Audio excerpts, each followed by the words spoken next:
क्या बोल रहे हो? क्या भाई मोबाइल क्या बना रहे हैं? मोबाइल क्या बना क्या है क्या भाई मैंने क्या हो गई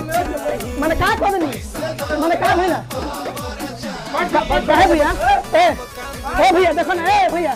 क्या क्या है मैंने कोने मतलब भाई क्या है मैंने पाइप खोली मैंने क्या है खोलो ये मतलब ना भाई बोरियारी कोई काम ना हो क्या है नहीं है मैंने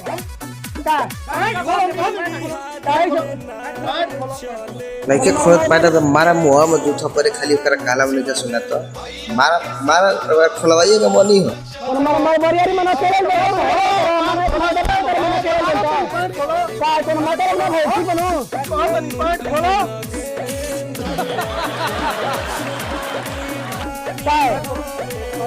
पैसा कम अरे भाई पेलही के बाद एक एक जना पारा पारी पेल करके